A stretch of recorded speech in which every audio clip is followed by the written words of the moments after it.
The Fantasy Holics Podcast. Jackson takes it himself. Look at him dart back and forth. Oh, he broke his ankles. Now he's got an entourage, and he's got a touchdown. Your source for all things fantasy.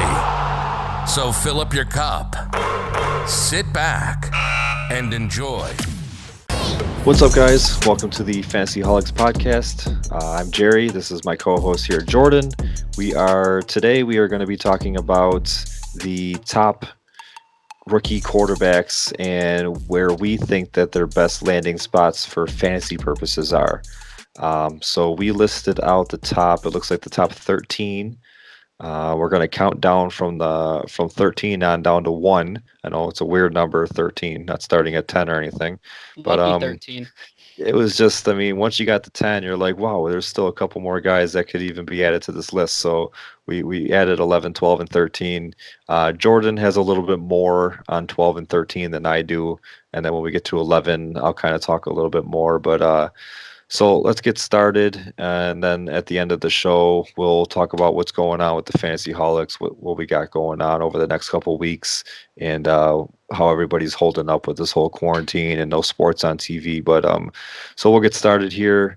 Anthony Gordon, quarterback out of Washington State. Where do you think he could go, and what do you think he could do in the NFL? So realistically, I think he's going to end up being a backup quarterback first, obviously, and long term, that's where he projects. I said I'd have him going to the Jaguars or the Cardinals. The reason being he plays at Washington State under Mike Leach, who runs the air raid, so he's obviously familiar with that system. So I think it would make sense if he went to the Cardinals, backed up Kyler Murray. They do have Brett Hundley there right now as their backup, but if they think he fits well into their system, I think that he could have some relevance if Murray was to ever go down. Same thing, Minshew came from that system. They're tailoring to Minshew's strengths, which I think are similar to Gordon. So if he had an opportunity to step in there, I think he could have a little bit of relevance. All right, good analysis there. To be honest with you, for me, like 13 to 9 was pretty much. I think you got a lot of backups in there, and even beyond 9, maybe 8 and 7 probably end up being backups too. But so I don't really have much for a lot of these guys. The next one is Cole McDonald out of Hawaii. The only notes I have on him are that Cole McDonald, he had a farm, E-I-E-I-O. I was like, good. You had to say the E-I-E-I-O. You can't just say he had a farm. And then what do you have on that farm? He had mechanics, but what do you got on him? He's another one I really didn't get too much into either.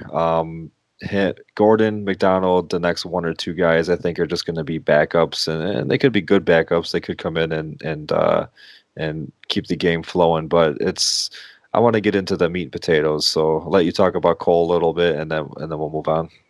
Yeah, I think he has pretty prototypical size. He's 6'3", 215. He's probably going to be a late round pick, maybe a free agent. I had him going to the Saints. I still hear rumors, and I'm a Taysom Hill truther, and I think that he can be a franchise quarterback. But if they don't believe that he's the guy, I think they're going to be looking in the next someone that maybe needs 2 to 3 years to develop. And McDonald, he has kind of wild mechanics right now. Hawaii hasn't been known for producing the greatest quarterbacks. I think the last one I remember was Colt Brennan, who didn't really work out in the NFL too well, kind of bounced around as a backup, but he has a really good deep ball. I think that's at least something to work with Sean Payton and Pete Carmichael there. So, he probably needs 2 to 3 years if he was ever to really make an impact. So I think a team like the Saints makes sense, and obviously they have a history of working with quarterbacks and making them okay. Yeah, just okay. Yeah, I mean the Saints would be a good fit for almost anybody. They got Drew Brees there. They retained Taysom Hill too, I believe, right? Yeah. Yep. Okay, so there's not really any spots for any quarterbacks, but I mean Drew Brees is not going to be around longer. I don't think if they were to go out and get a guy like Cole McDonald, he's the future. But there's definitely an opening on that roster there for a quarterback. So who knows? I mean, it could be one of these guys.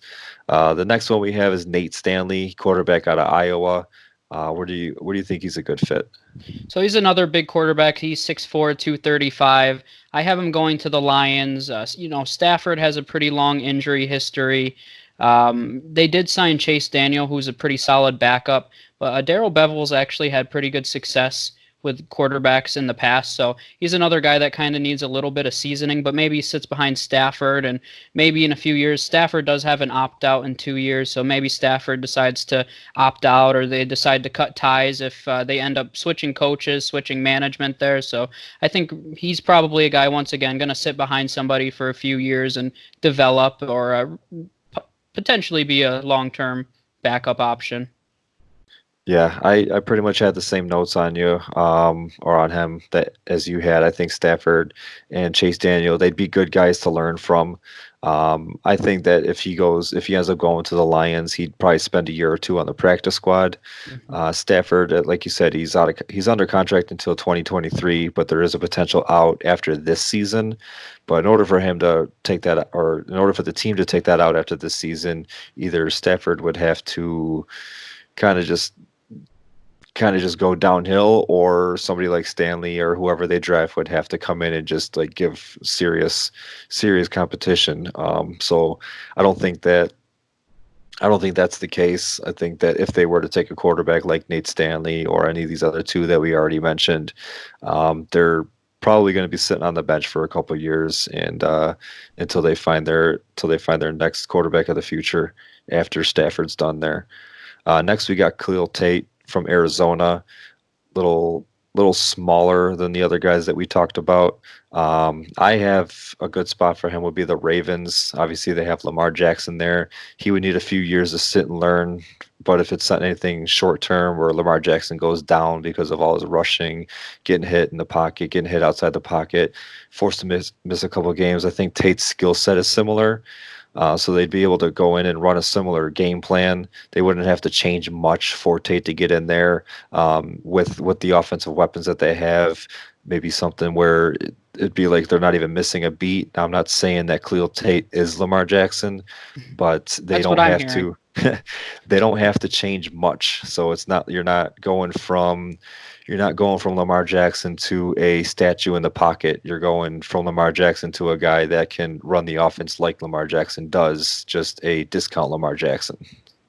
Yeah, no, and I think that's a great landing spot. And I think just a quick note on Khalil Tate, he didn't participate in the combine, but he was projected to run a 4.49 40 based on his college numbers. So, I mean, he's extremely fast. I mean, he has legitimate 4.4 speed at the quarterback position. So I have him going to the Seahawks.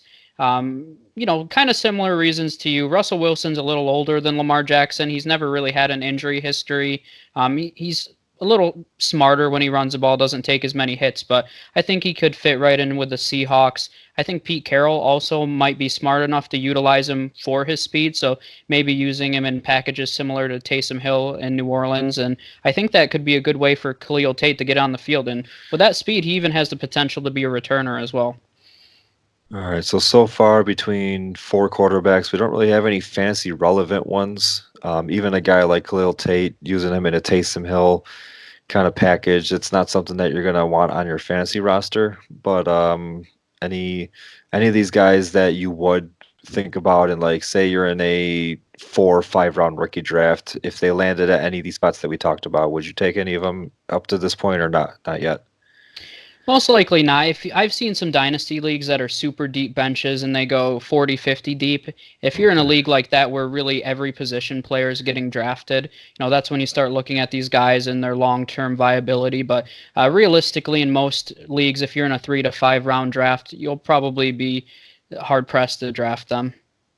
Yeah, I agree. Yeah, I don't think. I mean, I'm not in any of those super deep leagues. Even the one that you run, the super flex one, where we got about 12 spots on the bench, 15 spots on the bench. That's still not deep enough for me yet. Moving on, we got Steven Montez out of Colorado. He's another big body quarterback. I think he's another guy who's most likely a career backup. He's not necessarily a statue in the pocket, but he doesn't really add much into the running game, which is where a lot of fantasy points for quarterbacks come from. The perfect fit for him is probably a team with an established quarterback where he could just learn.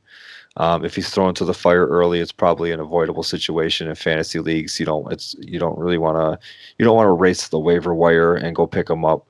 The Packers, the Saints, the Falcons, they would all at least have top tier safety targets for him if he's forced to see game action. But that's more for like real life stuff. As far as fantasy goes, I'm not really gonna worry too much about him. The team that I chose, though, I forgot to mention it, was the out of those three, I think the Packers would be the best bet.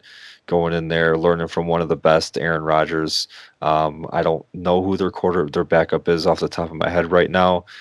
So with me saying that, I mean, I'm sure that there's an open spot there for somebody, and Montez would be a good backup. I don't think he's going to be a starter in this league, though.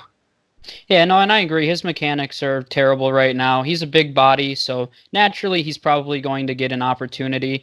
He runs he is from Colorado. That's where he went to college. And the system they run there is kind of similar to what Bill O'Brien has run in the past. So I had him going to the Texans. He's obviously a little different than Deshaun Watson, but yeah, same situation, just a backup. Probably not much of an opportunity to really play in the NFL, though. All right, and now we're going to get to guys that might finally be seeing some fantasy rosters. Maybe not seeing any time in 2020, but finally getting on some fantasy rosters. James Morgan, Florida International. I got him going to the Bears, or I not got him going. I keep on talking like this is a mock draft. It's not a mock draft. This is places that they would be all right in. So I think that a good spot for him would be the Bears. He does not need to come in and win the job right away, especially with Mitch Trubisky still there, and they just went out and traded for $88 million man Nick Foles. But he could take over the team in 2021 or 2022. By then, the offensive weapons might be completely different. Allen Robinson, he's not old by any means, but with the turnover in the NFL, the guys, Allen Robinson, the other guys might not be there in a couple of years. So who knows? There's not much on the fantasy side of things immediately, but he might be worth like a 4th or 5th round pick in super flex leagues as a stash. Hold on to him, put him on your taxi. There is an out in Foles' contract after the 2021 season that the Bears can take if they choose to move forward with a quarterback that they decide to draft this year. Yeah, and I actually like James Morgan a lot. I've read a lot of reports recently that he's been moving up a lot of scouts' boards based on his combine results. A lot of scouts have said he has a really high football IQ. His interviews were very impressive. People think he's ready to be a leader on day one in the NFL. Not that I'm saying he's going to get a starting job right away. He didn't turn over the ball a ton in college. He just seems like a Patriots pick to me. He values the ball a ton. I think he sits on. I'm probably in the minority. I think Jarrett Stidham's going to start for the Patriots next year, and I think they're going to give him an opportunity. So I think you stick James Morgan behind him. They did sign Brian Hoyer, but I think you stick him behind Jarrett Stidham. Give Stidham an opportunity to start, and if he falters, you have a guy that you can kind of groom a little bit into that Patriots mold. So I think he's a Patriots guy to me. I have a Patriots guy. I have a Patriots guy on this list too. We'll talk about him in a couple of picks from now. But I know exactly what you mean. Next guy is Jalen Hurts out of Oklahoma. I have the spot for him to the Panthers. He's around the same build as Teddy Bridgewater, slightly bigger. He's about 8 pounds more, and they're right around the same height. I mean, all those numbers are skewed anyways, so they're about the same build.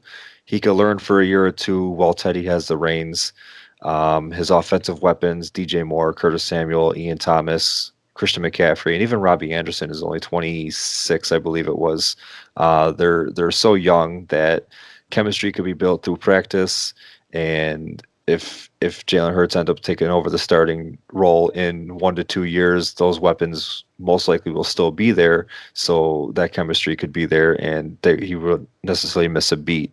It's a first-year head coach. He could go in and grab his guy, in quotes, not saying that Hurts is that, but somebody that if he's looking for the quarterback that he wants. I know he went out and got Teddy Bridgewater, but if he's looking for a quarterback from this draft that he wants and he wants to groom and turn into his guy, it's a good fit for any quarterback coach combo there.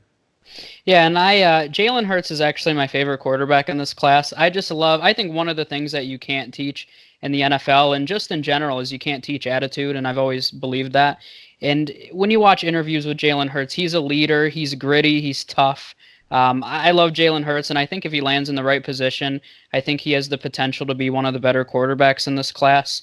And not to mention, people say his numbers were skewed last year with Oklahoma, when they absolutely were, but he showed a ton of improvement in his mechanics and his decision making, and I think he has a ton of potential. I think the Steelers would be an intriguing spot for him.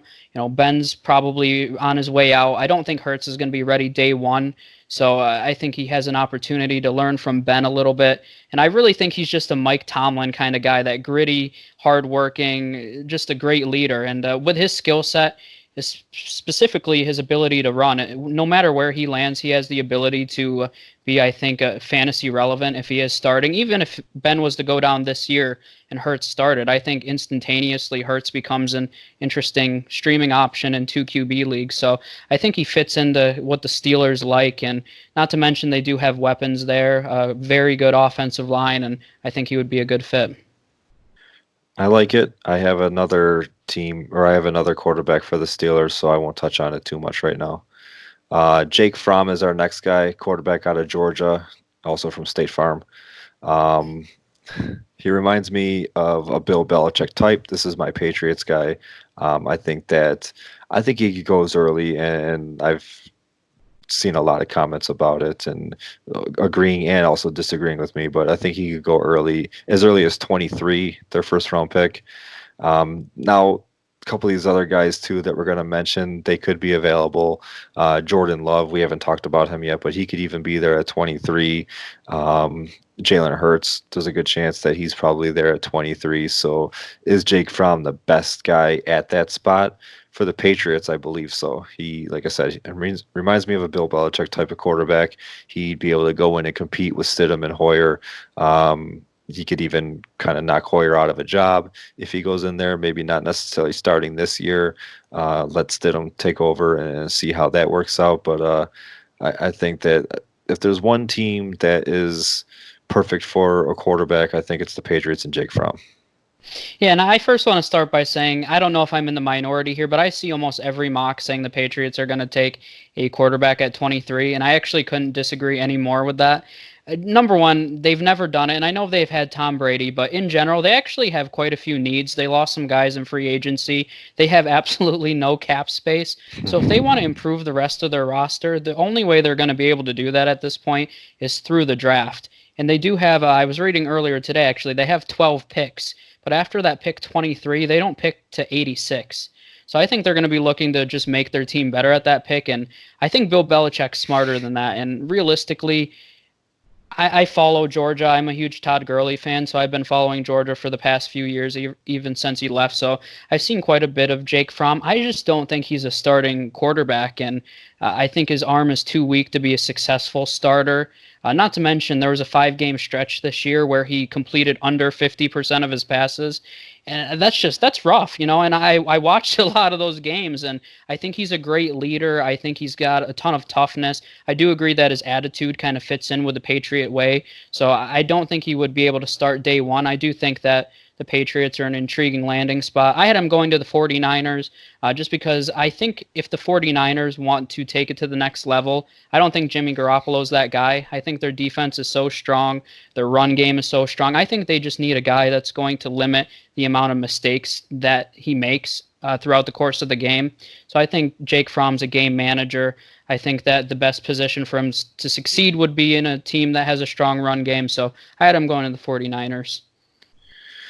Couldn't you say, oh my God, I got a tickle in my throat. Couldn't you say that the Patriots defense could also carry a guy like Jake Fromm? Potentially. I actually think the Patriots defense is going to be a lot weaker than people think this year. They lost a few pieces, and that's why I think they're actually going to go defense in the first round. But I agree that the Patriots would be, if there was a few teams I had to list, I think they'd have to have a strong defense, a good line, and a good run game. And I think the Patriots make sense for that reason as well. All right. Well, the Bills are going to score 100 total on the Patriots this year. Maybe you can replace Josh Allen. You're right about the Patriots defense going backwards. Our next quarterback. Now we're getting into the top 5. Next quarterback is Jacob Eason out of Washington. I have him going to the Steelers. they would need to move up in the draft to get him. They don't have a first round pick. He's not necessarily going to be a first round pick, but I don't think that I don't think that he'll be around when they finally make their first pick, which is later second. The Steelers' O line is one of the best lines in the league, which would allow Eason to do what he does best, and it's stand in the pocket and just chuck footballs. The speedy skill set of their wide receivers, Juju, James Washington, Deontay Johnson, could all work well with Eason both on the long ball and in the short passing routes in open space. I know Big Ben isn't ready to give up his job just yet, but he's as good as any QB in the league to learn from, just like your Aaron Rodgers, just like your Tom Brady's. He's another guy that any quarterback that comes in would be lucky to have him in front of you, just so you could learn just how to be an NFL quarterback. And Easton could potentially take over the reins in Pittsburgh. Yeah, no, and I think that's a good spot for him. I'll preface this by saying I don't think Jacob Eason's going to be very good. I said that in our last episode when we did our rookie mock draft, but he turns over the ball quite a bit. He doesn't make the greatest decisions. He does have that big arm, not always the most accurate. I do agree that he's going to need to go somewhere with a really strong offensive line, which is why the Steelers make sense. I had him going to the Buccaneers just because he'd be able to sit behind Tom Brady for a few years. He has that big arm that Bruce Arians loves. I'm not sure if Bruce Arians is going to be there long term. I have a feeling that Bruce Arians is going to ride out this Tom Brady contract and retire again. But if Arians is there, he kind of fits into that mold. Obviously, great weapons with Chris Godwin and Mike Evans. And I think that he just fits into that Bruce Arians mold. Good weapon, and I think that'd be a good spot for him. I like that spot too. I didn't that was probably my second choice for him, but I didn't want to be a copycatter. Our next guy, number 4, we got Jordan Love out of Utah State. Another big body guy, taller guy, not big body frame, but he's a taller guy. I have him going to the Raiders. He's got the tools to start right out of the gate, but it wouldn't be a bad idea to have him learn behind Derek Carr. Now, Derek Carr isn't in that same class as your Big Bens, your Tom Brady's, and your Drew Breeses, but he's a good quarterback. I like Carr. There's been rumors about Carr not being there or being traded, and John Gruden is sort of a quarterback guru, and I'm sure he wants his guy. Obviously, Gruden got there after Carr was already there. They didn't use a pick on a quarterback last year. They do have 2 picks in the first round this year. So if the rumors are true, if John Gruden wants to get his guy, and I use that in quotes, his guy, whoever that may be, might not necessarily be Jordan Love, but if he wants to go and get his quarterback, any quarterback that goes in would be a good pick there, because they have guys like Hunter Renfrow. They got Tyrell Williams that's still there. They got second-year stud running back Josh Jacobs. They got rising star Darren Waller. So there's weapons all around. And in a lot of mocks that I've done and I've seen, they have CeeDee Lamb or Jerry Jeudy that they pick with their first round pick at pick 12. So you're throwing one of those stud wide receivers in with the other weapons that I mentioned, and that could be a quarterback heaven. Now it's not as profound as some of these other teams that we've mentioned, but it's enough good weapons to keep you in the league for the next 10 years and be a perennial Pro Bowl guy and be a guy that gets to throw footballs for John Gruden's team.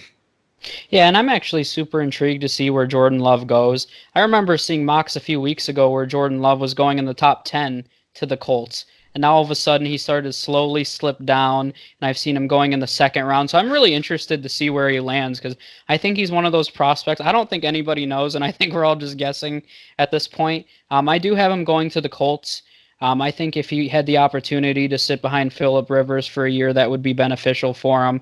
More importantly, though, I'd want to see him work with Frank Reich, who had a ton of success with Carson Wentz, and I think that Reich would be able to get the best out of Jordan Love. So long term, I think that would be the best fit for him. They have some weapons. They have actually a very good offensive line, which I'm sure Andrew Luck is disappointed in now. They had one of the top 5 best lines from PFF ratings last year. So, of course, once Andrew Luck retires, they decide to build up that offensive line. But their offensive line is young and improving. Their weapons aren't the greatest right now, but I think you're putting a quarterback in a good situation when they have a good line, a good coach that knows how to develop quarterbacks, and I think that's what Love needs. Everybody needs a little love. Aw.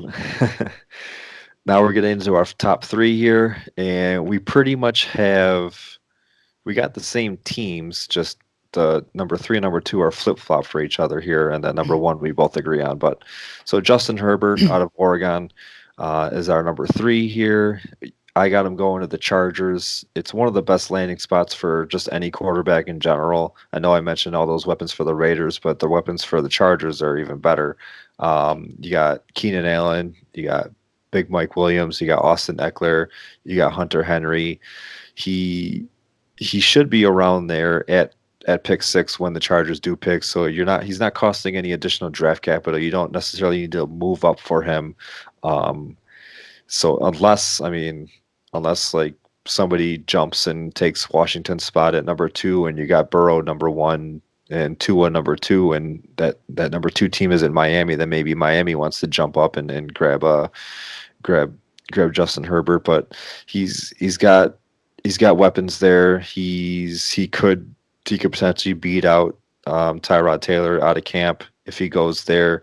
Tyrod Taylor is a good quarterback to even learn from. He's been around guys like Joe Flacco, who's won a couple Super Bowls, around Philip Rivers, who's got a lot of passing accolades. So Tyrod's not a bad quarterback. He's more of a game manager. He's more of a team locker room guy.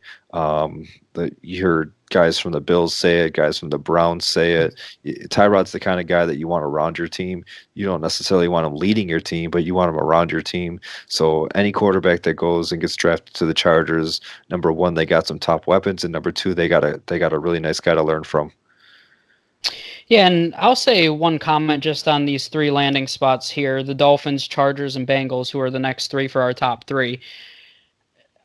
I don't see why NFL general managers don't see the trend that in order to build a good team, you need a good offensive line. So I'm really interested to see how these 3 guys perform early on in their career, because I don't think any 3 of those teams have a very good offensive line right now. And I always worry about that for their long-term futures. When you get beat up, we saw a guy like David Carr earlier in his career. He had a ton of promise, and people forget that, but he got absolutely annihilated with the Texans, and that really kind of ruined his career, and we'll never really know how it would have turned out if that never happened. But that's one of my biggest concerns with these top 3 guys this year.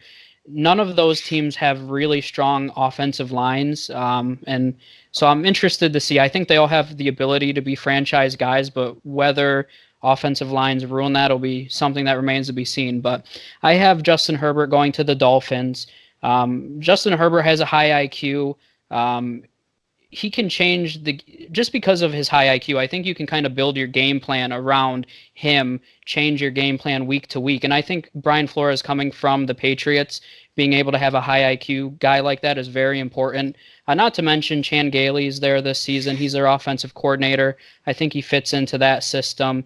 Talked about it before, but they have some decent weapons there right now with Parker, Preston Williams. They have a ton of picks. Realistically, I expect them to take a pretty good running back. If they picked up DeAndre Swift or Jonathan Taylor, there wouldn't be as much pressure on him, but I think he fits into that system. There's been questions about the way that he leads an organization, and I think Brian Flores and his nature could almost make up for the fact that maybe Herbert's not the strongest leader.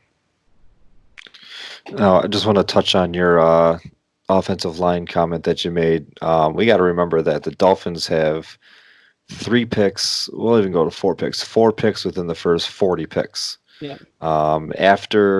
And we always talk, especially being fantasy guys, we always talk about how the wide receivers in this draft class are insanely crazy and good, and it's so deep. But the offensive line is probably the second deepest. It could even arguably be the deepest position in this draft, and that's the whole offensive line as a whole, not just the tackles. So I'd imagine that with one of their other first round picks, the Dolphins go out and grab an offensive tackle, and then they could even grab another one or a guard or an interior offensive lineman with their second round pick that they got. So just like that, they're improving their As they offensive should. line. Yeah. Yeah, I mean, and then the Bengals, they have 2 picks within the top 33 picks. Picking obviously the first pick of the first round and the first pick of the second round. So same thing. I mean, they with how deep the talent is at offensive line, they could easily just grab another offensive lineman at pick 33. There's a bunch of ways that they could go. I mean, they need a lot of help, but they do have Jonah Williams coming in. He didn't play a snap last year, did he? He was Nope, out he since didn't. camp. Yeah, so it's basically like they're getting a starting tackle just this year too. So I mean, their line is improved just right off the bat. So I definitely agree with you. They all need offensive lines, and these are not positions that they should just omit during the draft. But if they make the right moves, if Miami makes the right moves, and you got Jonah Williams coming back, and they can make another offensive line move at 33, then that's 2 teams out of the 3 that we're talking about that improve just right off the bat. Our next guy, number 2 guy here is Tua, long last name, from Alabama. Do you want to try it? Tagovailoa. Tagovailoa. I'm not going to remember that.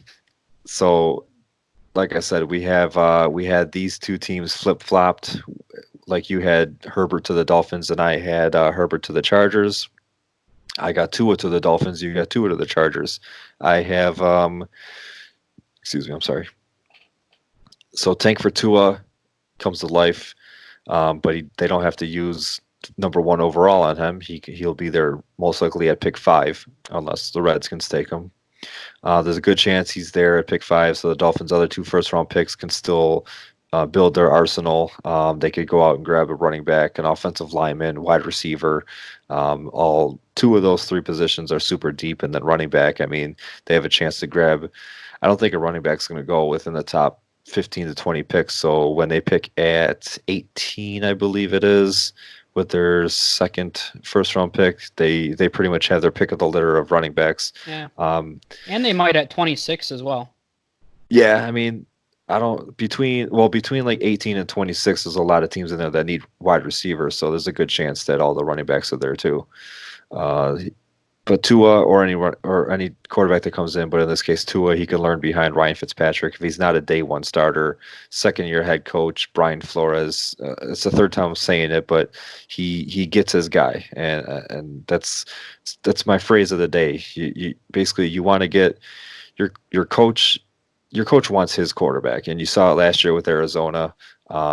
They drafted 2 years ago. They drafted Rosen in the first round at 9th or 10th overall, and then last year they took a quarterback with the first overall pick. So just because they had a new coach come in. Flores, he's got all these picks, so he can go in. Now they don't have a franchise quarterback on their roster. They got Rosen, which we don't know too much about. We don't know how he's going to be in this league or if he's just going to jump around from team to team. And then they got Ryan Fitzpatrick, who's been around since dinosaurs. They don't necessarily have their franchise quarterback, but they can use pick 5 on a quarterback and still have 2 first-round picks. I mean, they're improving their team just on day 1 of the draft. Devontae Parker showed signs of life last year. Preston Williams, he looked pretty legit before injury. Mike Gesicki, he could be a safety blanket for any quarterback that goes in there. Like I said in our other podcast, the tight end is your rookie quarterback's best friend. And then Jordan Howard gives them a powerful running threat. So that's if they don't decide to address running back, they still got Jordan Howard there. So Tua going in there, if he starts, he doesn't have the flashiest weapons. Doesn't have the best weapons, but he's got weapons. He's got people he could use, and he's also got his legs. He's a good running quarterback. He's very accurate. I had a write up on him on our Fantasy Holics page. The draft team, we all picked a guy that we were assigned guys, and Tua was assigned to me, and just the film that I watched on him, his accuracy it's crazy. Like, he's throwing on the run, he's throwing between 2-3 defenders. They're just bullet pinpoint passes, and I don't know. I mean, he's growing on me because, and for no other reason than he's a left-handed quarterback. I just don't like left-handed quarterbacks. But just the more I watch him, the more I see him play, he's growing on me. And if he goes to a team like Miami, then it's gonna. I'm not gonna be happy as a Bills fan, but I'll be happy to see him succeed in the league. Yeah, and I realistically, I believe he's going to be a Dolphin. I think that the Chargers would be the best spot for him. Um, and we talked about the offensive line situation a little bit. When you go into advanced ratings, the Chargers had the best offensive line pass protection wise between all these bottom feeders. I think they were number 16 in pass blocking. So it's the best situation right now. I think him and Keenan Allen would build a great connection up front. He obviously has one of the better tight ends in the league in Hunter Henry. Mike Williams is still there. So I think they have great weapons. I think Anthony Lynn's still going to be looking for his long-term guy. I've always loved Tua, and I believe that if he stays healthy, that he's going to be the best quarterback in this class. But, the injuries are a legitimate concern. So I think right up front, he has to go to a situation that has a great offensive line. And I agree that the Dolphins have the ammunition to build that offensive line. But as we speak here right now in this moment, they do not have a good offensive line. Not at all. They now Laramie Tunsil's out there in Houston protecting Deshaun Watson throwing balls to who even knows. Yeah, he doesn't know either, and he's on the team. Will Fuller for 4 games and Kenny Stills, and that's about it. Randall Cobb now. Oh yeah, Randall Cobb. That's DeAndre Hopkins' replacement. Yeah, they're about the same, I would say. And finally, the moment you guys have all been waiting for, we've left this quarterback's name kind of covered up. We didn't want to show you who it was, but here it is. It's a surprising one. It's Joe Burrow out of LSU. We both say the Bengals would be a perfect fit for him. I mean, just in real life and fantasy and just in general, the Bengals they'd be idiots to not draft them number 1 overall. Zach Taylor, he is a quarterback mind. He's a former quarterback. He was in Miami to help the development of Ryan Tannehill when he was drafted. Tannehill he didn't have a career year last year. He had a good year last year. But his best year was when Zach Taylor was the offensive coordinator in Miami. So guys like a guy like Ryan Tannehill, you get Joe Burrow coming in and kind of get the same brains, stuff like that from Zach Taylor to teach Joe Burrow. Burrow would have a trio of very good to great weapons: AJ Green, Tyler Boyd, Joe Mixon, along with speedster John Ross. You got pass catching running back Gio Bernard, and then I know I just talked about the Bengals going offensive line in the second round, but with the first pick of the second round, Burrow could also be reunited with his teammate Justin Jefferson, giving him one of his wide receivers that he had in college. So you got all those weapons to go around. It's another team that does need to build their line, but like I just said a few moments ago, they got Jonah Williams coming back, so that's an immediate upgrade right there. And yeah, so the Bengals for them. Yeah, no, and overall, I think it's silly to talk about him going anywhere except the Bengals. And, people always say, if he goes to the Bengals. No, I mean, let's be real now and say when he goes to the Bengals. I think I'm comfortable enough saying that. And if he doesn't go to the Bengals, I'll do something crazy and post it everywhere. But he realistically is going to the Bengals. And for fantasy purposes, it's a great fit. You already mentioned all the weapons. There's not as much pressure on him with Joe Mixon already there and already established. Giovanni Bernard, I've talked about him previously. I actually named my dog after Giovanni Bernard. Fun fact. I've just always had an infatuation with Giovanni Bernard. I don't know why, but he had that huge breakout rookie season, and I always thought he was going to be more. But he's one of the best pass blocking running backs in the entire league, and that's a very underrated skill. And as a rookie quarterback, that has a ton of value. So he might not be fantasy relevant, Giovanni Bernard, but just in real life, enable to to further Joe Burrow's career and his status. I think that's key, but I don't think there's a ton of pressure on him. Zach Taylor has a chance that you already mentioned. He's a great offensive mind. He was with the Rams, got to work with Sean McVay a little bit, and I'm really interested to see how Zach Taylor can stand on his own. I think people already started to question him this year, and he gets his guy. He gets a very talented player, and I think they'd both have every opportunity to succeed long term. Yeah, and that I don't. The AFC North isn't necessarily. It's not wide open. I mean, I think the Ravens have a pretty strong hold on it. The Browns, who knows what's going on with the Browns? I mean, they got the talent, but again, and you always like. And I'm one of those people that anytime somebody says, "Well, they're the this or they're the that," and it's like for years in the 17 years that the Bills didn't make the playoffs, it's like, "Well, they're the Bills. What do you expect?" It's like, I mean, well, then why do you play the game if that's the case? But that just seems to be a reality with the Browns. Like it's so, Yeah. but I mean, the Bengals have a chance to, especially if like if Ben ends up retiring sooner than later or he gets hurt, they have a chance to kind of be the number 2 team in that division, and Joe Yeah. Burrow could be the reason for that. And I think similar to how the Browns are like, yeah, they're the Browns. I think the same thing about the Steelers on the other end. They're the Steelers. Somehow they're going to be good. So, Yeah. I think it's going to be hard to pass the Steelers. And last year was a perfect example. They would have been the 7th seed in the playoffs if it was expanded. And that team, I mean, they were playing Mason Rudolph, who was terrible, Devlin Hodges. I mean, they didn't even have an NFL caliber quarterback. And the fact that they were still, and even their defense had injuries.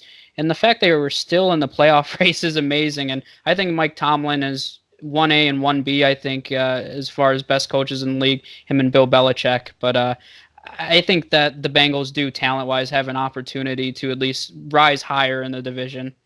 Yeah, that's going to be fun. I can't wait till we get into our actual team breakdowns and our divisional breakdowns. So those are podcasts that I'm going to enjoy talking about. I mean, not that I don't enjoy talking about this, but those are ones that those are ones that we're just going to lay our hearts out and just kind of, we won't even need to do any kind of research. We could just talk about those teams and talk about the different divisions and stuff like that. So I think that's it for this episode. We're going to be doing the same thing for running backs, wide receivers, and tight ends. I don't know if we're going to combine tight ends with wide receivers. I mean, Yeah. it's unless we just do a shorter tight ends one, because I want to talk about the top 15 tight ends in the draft this year. well, you have like 20 wide receivers we could talk about. So wide receivers might even have to be 2 shows. Who knows? But yeah, hopefully you guys enjoyed the content, and hopefully, I mean, we want to hear your feedback and we want to hear your thoughts, and if you want to tell us where you think these quarterbacks are going to go. We named 13. There's a couple more that are out there that they're in the same tier as our 11, 12, and 13 guys, where if they're on teams, they're second string, they're third string, they're practice squad. Who knows? Maybe we get a Tom Brady picked 199 and he takes over the league for 20 years, or maybe we get a whole bunch of, maybe 8 of these guys are the XFL starters next year. So we'll see what happens there. But in the meantime, follow us on Facebook, Fantasy Holics. We got a lot of content up on there. We're getting into, well, not getting into, we've been into it, but Jordan will tell you a little bit about baseball. We have Twitter. It's FantasyHolics1, at FantasyHolics1. I don't use Twitter, so I'm going to mess that up every single time. And then we have our website, which is the Fantasy Holics. It's up and running now. There's merchandise. You can see this. I got this hat. There's do you have your shirt on today? I don't. No. Not representing. Disappointing. I got the Bill shirt on.